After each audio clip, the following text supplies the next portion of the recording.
Hi అండి అందరికీ. ఈ రోజైతే 1000 కాయలు ఆర్డర్ ఉందని చెప్పేసి ఓనర్ గారు ఫోన్ చేశాడు. సర్లేమని బయలుదేరిపోయి లొకేషన్ దగ్గరికి వచ్చాను. ఇదిగోండి చూడండి, ఒగ్గొట్ట ఇక్కడైతే 400 ఉన్నాయి. ఒక మనిషి అయితే వేరే ఇంటి దగ్గర వెళ్తున్నాడు ఒక 500.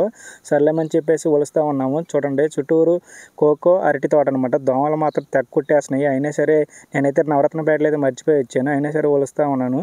వాటి పని అవి చూసుకుంటూ ఉన్నాయి. కాయ అయితే బాగానే ఊరుతుందండి. మొత్తం లేతకాయ అనమాట. నిన్న నరికి గుట్ట పెట్టారు. కోతలు వచ్చి వర్షం పడుతుందని వెనక్కి వెళ్ళిపోయారు. కాలు కింద చూడండి ఎలా గొయ్యబడిపోయింది. ఈ కాలు అయితే మొత్తం దిగిపోయింది. చూసారా ఇలా వెళ్తే కాళ్ళు మరలు నొప్పి వచ్చేది అనమాట. చూసారా ఎంత తెల్లగా ఉన్నాయో. ఒక్క నల్లపేడు లేదు, మొత్తం తెల్లపేడే. మీరు ఎలా కొన్నారేంటి అర్థం కావట్లా. ఇవి కూడా కొనేసుకుంటున్నారు. ఇవాళ 1000 కాయలు ఆర్డర్ వచ్చింది. ఇంకో మనిషి 500 వెళ్తుందో, నేను కూడా 500 వెళ్తున్నాను. మొత్తం తెల్లకాయ, ఒక్క నల్లపేడు కాయ లేదు. మేము ఎలా తీసుకుంటున్నారు ఏంటో కానీ కాయలు ఇవ్వండి.